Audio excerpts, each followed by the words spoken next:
Bem, pessoal, vamos dar continuidade onde nós paramos. Nós falamos das lesões do futebol, falamos das lesões que acometem as práticas do vôlei. Hoje nós vamos entrar nas lesões do tênis, tá bom? Em relação às lesões do tênis, o tênis é um esporte que existe aqui no Brasil, eu diria, desde 1904. O tênis ele sempre foi um esporte, pela sua história, elitizado. Então ele veio lá dos engenheiros, né, na época dos estudados da época, em 1894, 1904, ele veio pela América do Sul, e somente em 1920, 24 mais ou menos, a Federação Paulista, lá em São Paulo, através dos grandes clubes, né, e aí se fala os clubes que hoje são tradição, né, o Paineiras Morumbi, o Pinheiros, Euvêquia, esses clubes tradicionais aí, que o paulistano tem o costume de frequentar, começou a fomentar, então, essa organização do tênis, tá certo? O bom de tudo isso, e eu acho e o mais bonito, é que o tênis, ele, a partir de um certo momento, né, a partir de 1997, ele se popularizou, principalmente graças ao Gustavo Kuerten, que foi aí um grande precursor, né?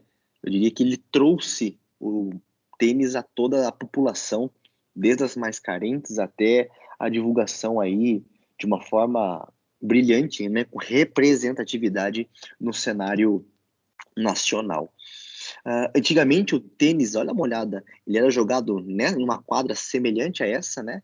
Quando você olha a prática do tênis, você fala assim, não entendo nada, mas ele é bem tranquilo de ser compreendido, as regras, mas antigamente a quadra era dessa maneira, ele se assemelhava uma ampulheta, né? Dois triângulos, em que a ideia era jogar neste intervalo, né, de espaço. E aqui, nas regiões em branca, implicaria em uma atividade fora um ponto fora, um erro, né? A rede tinha aí 1 metro, e a rede completava tudo isso daqui, obviamente. Ela tinha 1,5 m de altura, e no meio tinha um pouquinho menos que 1 metro, tinha aí 98 centímetros, basicamente. Tá certo? Muito bem. Hoje a rede tem 1,7 m, né? Ela se mantém ao longo de toda a quadra, não cai nada. A quadra é uma quadra retangular, como nós conhecemos popularmente. E aí, obviamente, que a difusão, né? As organizações que gerenciam o tênis, elas foram se formando ao longo de muitos anos. Então, desde da Federação Internacional de Tênis até a Confederação Brasileira de Tênis, a Associação de Tenistas Profissionais e a World Tennis Association. Então, são várias organizações aí que regem, né, os campeonatos, os Grand Slams, né, os torneios de tênis aí ao longo deste nosso mundão. Perfeito? Dentro dos movimentos do tênis, eu chamo atenção principalmente para 2 movimentos extremamente importantes, que teoricamente esses são um dos fatores que implicam, né, nas lesões no tênis, tá certo? Então nós temos um movimento chamado de backhand, que é o indivíduo, quando ele faz um golpe, né, contra a bolinha de trás para frente, de trás no sentido com a parte das costas da raquete. Então, para realizar esse teste, ele entra numa pronação, como vocês estão olhando, né? Supinação, pronação, promove uma abdução na horizontal e uma flexão com rotação externa. Então, ele vem de trás para frente, nesse golpe, para devolver a bola ao oponente. E o outro movimento que nós temos é o forehand. O forehand, ele vem de frente para trás. Então, literalmente, ele acerta a bolinha com a cara da raquete. Para isso, o indivíduo precisa estar com o braço supinado, fazer uma adução na horizontal, rotação interna e flexão de cotovelo. Claro, né, que esse movimento, ele não é um movimento assim tão mecânico como vocês estão enxergando, tá certo? Claro que é uma somatória de movimentos, né? Enquanto a supinação ela entra, ele acontece a adução, que acontece a rotação interna e a flexão de cotovelo. Então, os movimentos, eles se somam, se intercalam ao longo de toda a execução do gesto, tá certo? Claro que existe outros movimentos, né? Existe o saque, existe o que eles chamam de voleio, existe aí o toll, que é quando ele joga a bolinha para começar, que é o sacar, que é a posição inicial. Existe aí o lobby, enfim, existem vários nomes específicos de golpes, de gestos, mas eu diria que um dos principais, que talvez é um motivo tanto de observação do fisioterapeuta, como de entender o que acontece com esse tenista, são esses dois, o backhand e o forehand, tá certo? O tênis tem uma particularidade que eu acho que é muito gratificante, eu diria. O tênis é o único esporte, único não vou dizer único. No tênis, se um atleta reclama de dor durante a partida, e para quem já viu uma partida ou já assistiu, as partidas elas podem durar aí 1 hora, 2 horas, mas tem partidas aí que duram 3, 4, 5, 6 horas jogando constantemente. Em situações, né, quando o atleta ele está com dor, quando ele está um pouco mais limitado, ele sente algum desconforto, ele pode ir para o juiz de linha e pedir o atendimento de um fisioterapeuta. Não é massagista que entra, não é médico que entra, é fisioterapeuta que entra em quadra e faz o atendimento no chão. Nossa, um esporte nobre, tão assim, no chão? É, no chão. Exatamente no chão.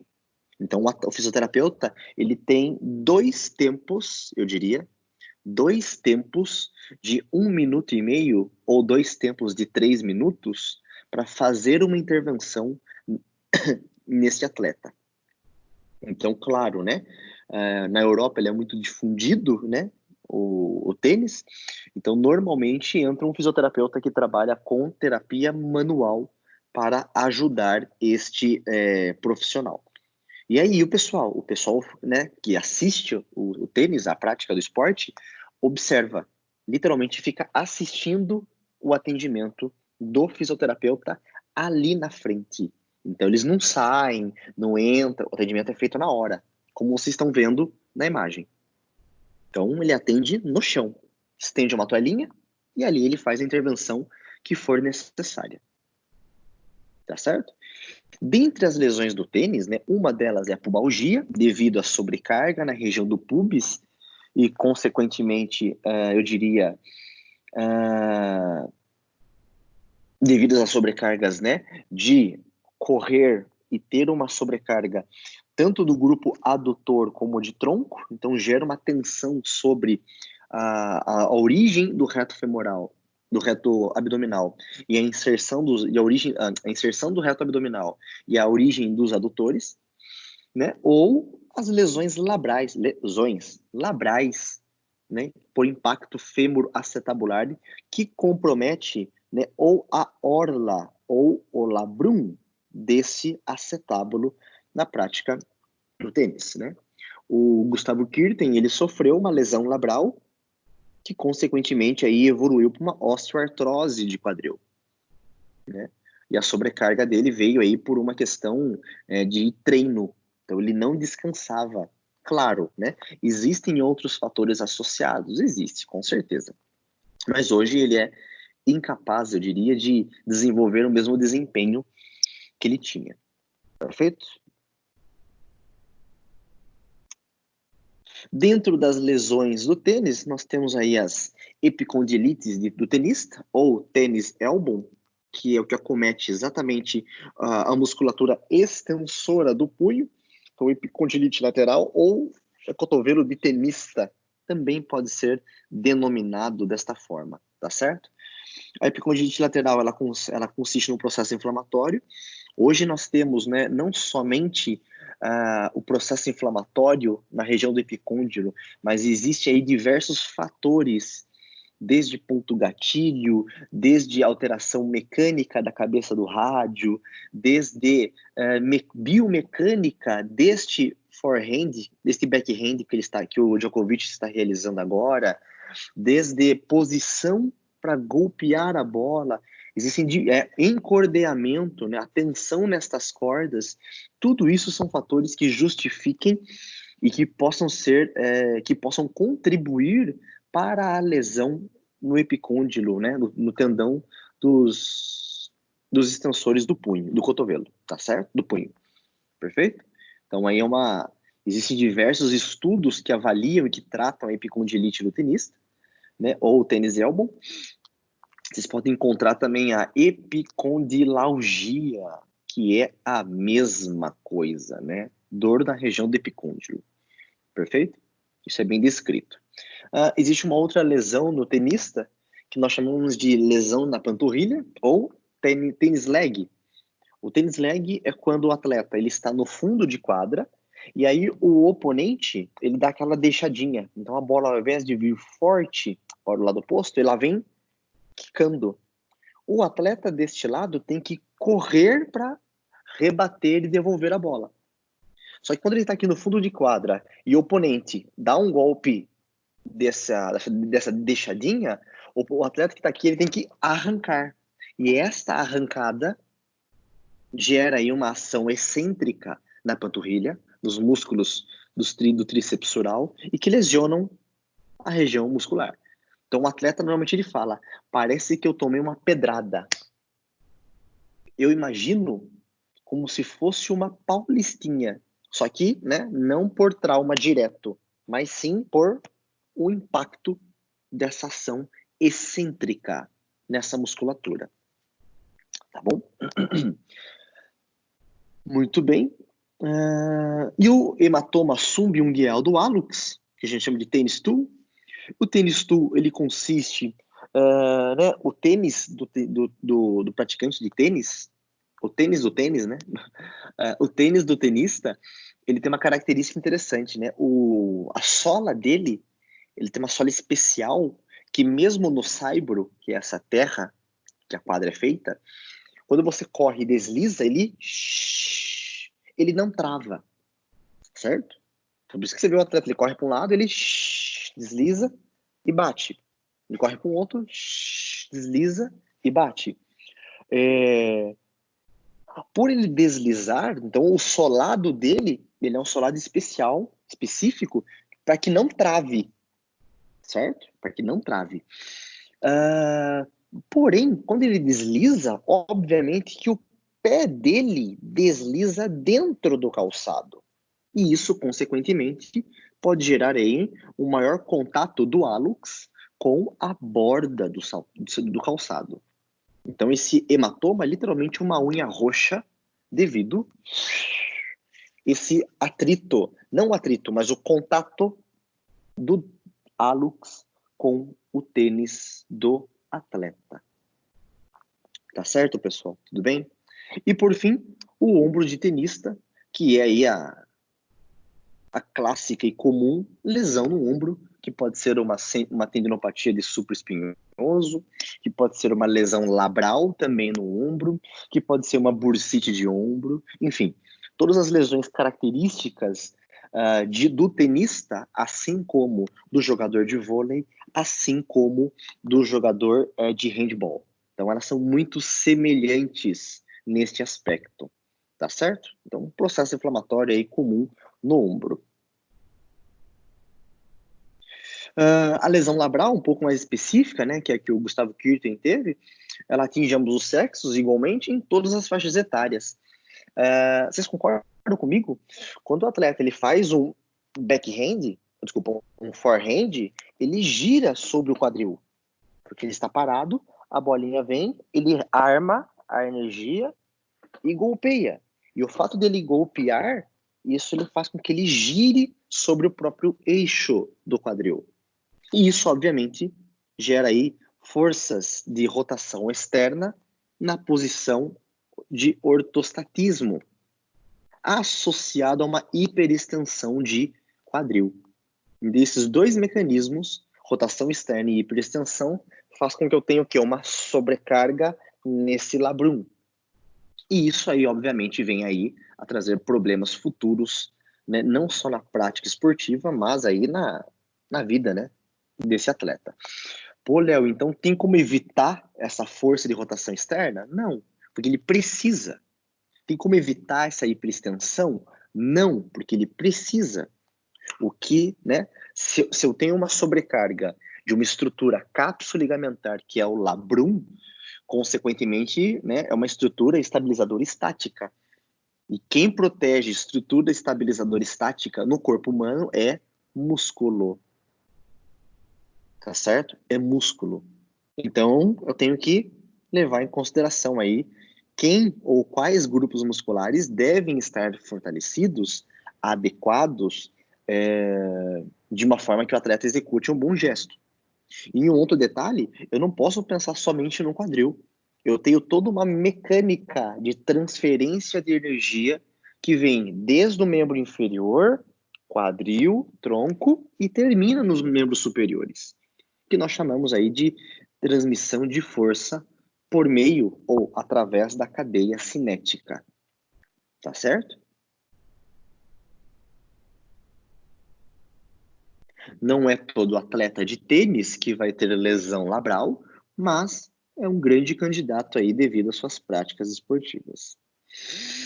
As lesões no punho, elas também acontecem. Então, as lesões, as compressões no canal de Guion, que é justamente o sexto túnel o sexto túnel da passagem dos tendões na região do punho. Nesta região existe aí a passagem do nervo ulnar e, consequentemente, devido ao movimento com a raquete, pode ser que leve sobrecarga, uma síndrome compartimental ulnar. Então, dores na região de punho podem estar associados aí a essa prática esportiva do tênis, tá bom? Além das tenossinovites de Decker-Vine, que também justifique aí dores na região do punho. Para quem não lembra, a tenossinovite ou tendinopatia de Decker-Vine, ela acomete o tendão do abdutor curto, extensor curto do hálux e o abdutor longo do polegar, que é justamente os tendões da tabaqueira anatômica. Perfeito? Então, essas duas estruturas aqui, podem gerar sobrecargas, né? Porque o indivíduo, uma vez que, deixa eu pegar no celular para ilustrar, eu tenho a raquete, eu faço os movimentos neste sentido. Então, a sobrecarga desses tendões pode ser exatamente aumentada. Perfeito?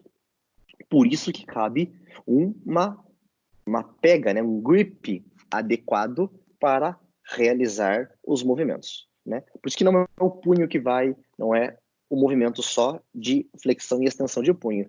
É toda uma dissipação de energia para golpear a bolinha. Tá certo, pessoal? E as formas de tratamento? Então, vamos lá. Nós vimos que o tênis legging é uma opção, tá certo? O tênis legging é uma opção, não. É uma lesão que acomete aí a panturrilha, né? O grupo do tríceps oral desses atletas.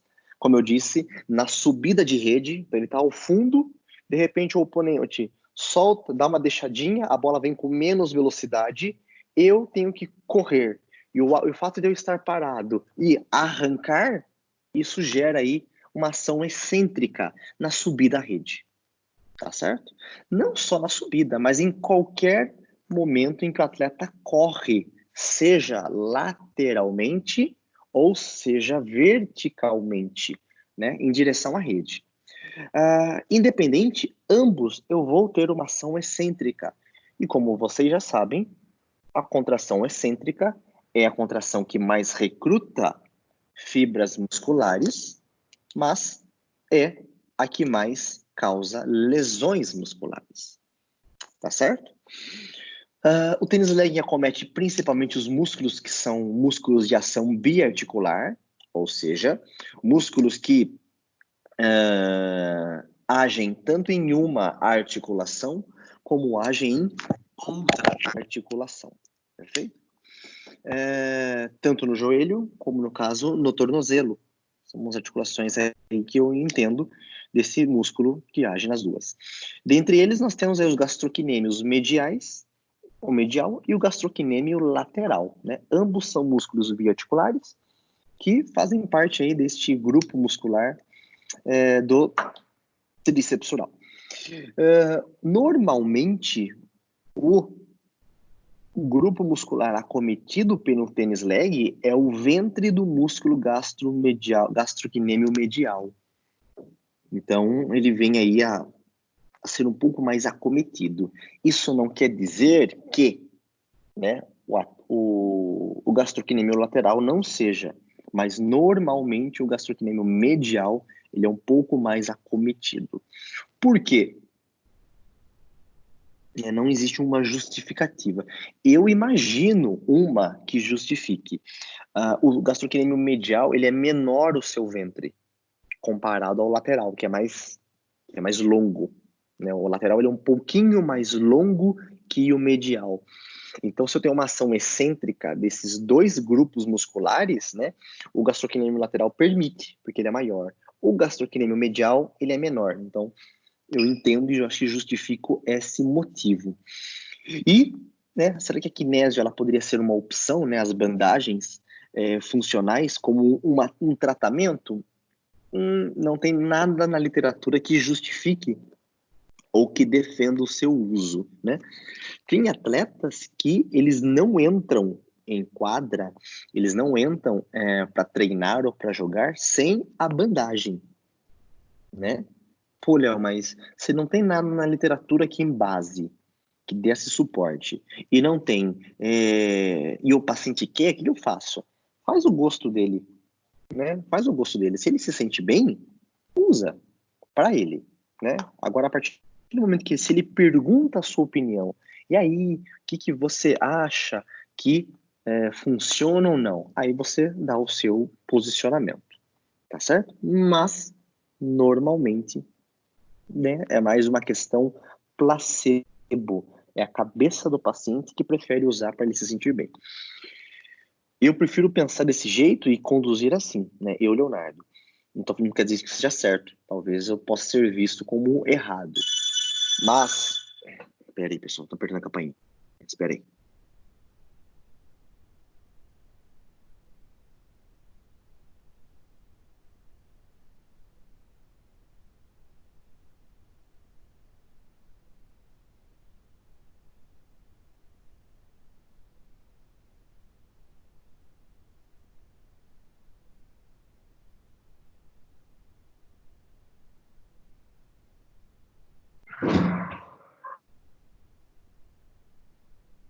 Oi, tá me ouvindo? Perdão.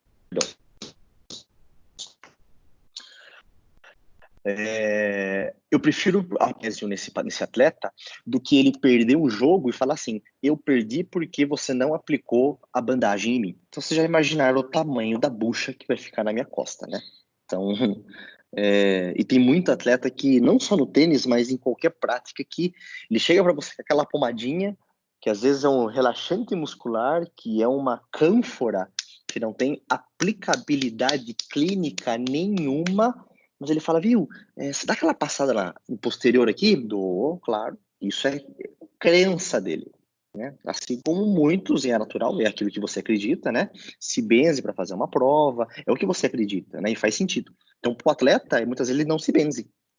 Né? Ele não tem uma fitinha, ele não tem um amuleto, não tem um pingente, mas ele chega para você e fala, viu, dá uma aquecida na minha perna, e opa, dou, sem problemas. Né? Se eu falo, não, cara, é bobagem, não vai precisar. Ele perde, ele atribui o resto da sua vida que o culpado foi você. Então, da mesma forma, pensando com o kinésio. Tá bom, pessoal? Tranquilo? Alguma dúvida? Não, tranquilo. Dúvidas, Não, pessoal? professor. Obrigada. Tranquilo mesmo? De verdade? Todo mundo entendeu as questões do backhand e do forehand? Sim ou não? Professor, você explica qual a aplicação de cada um. Eu entendi Tá. muito bem. Seja o backhand ou seja o forehand, é o movimento do tênis. Então a bolinha vem, ele ou entra, né, com as costas da mão, segurando a raquete, para golpeá-la, ou o forehand ele entra de trás para frente para golpear a bolinha. Então a ideia do gesto é você, né, devolver a bolinha ao oponente, a bola ao oponente. Tá certo? Certinho. Dúvidas? Obrigado, professor. Imagina que isso. Pessoal, dúvidas em relação ao futebol, ao vôlei e ao tênis, para a gente fechar nosso conteúdo de hoje.